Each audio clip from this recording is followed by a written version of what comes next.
absolutely you need an options pool. And as a venture capitalist, I may be different than others, but I believe in getting options in the hands of every single employee.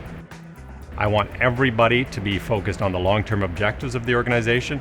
And when this corporation has a big exit and a big success, I don't want there to be some person sitting over there going, I can't join the party here because I didn't have any options. So I'm a fan of getting them in everybody's hands. But generally, if there's a small company with still needing to hire a lot of top talent, I would like to see a larger ESOP pool, maybe around 15%. And if they've mostly got their talent, it could be lower, around 7.5%. Generally, with a startup, and this is the earlier stage startups we deal with, kind of the rules of thumb would be that CEO would be reserved about 5% of the company in options, and those would generally be handed out perhaps over a 4-year term at various strike prices. And then you might have 2 or 3% reserved for the next senior role, perhaps a COO or a CFO. And then your VPs would be perhaps just a little less than 1% of the company, and then so on down from there.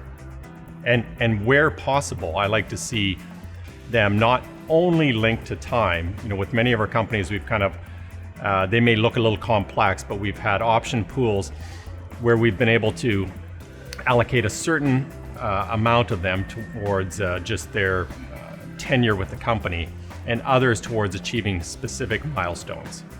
And these are always really difficult plans to put together. They require a lot of thought, and it's the same thing that needs to go into your sales compensation plans as well. I think especially for the early stage employees, the ones that are going to perhaps work all night for you in the early stages as you're getting going and reaching critical milestones of the business, becoming revenue positive and getting your first major round of investment and cash flow positive, etc. Those early employees, they really need to, I think, know that you're all in it together, because they will go the extra mile. As you grow, as you build a much larger team, I think options won't achieve the same objective that you might have achieved with the early employees. It's hard to educate a large company on the value of options. The line of sight that they have from their performance to the option gain is often very blurry and confusing. So if I could do it all again, I'd probably give away options to fewer people, but give away more options to the critical few. And then I'd establish bonus programs for the rest of the folks who I know would probably be less long-term in nature, to motivate them extrinsically if I had to.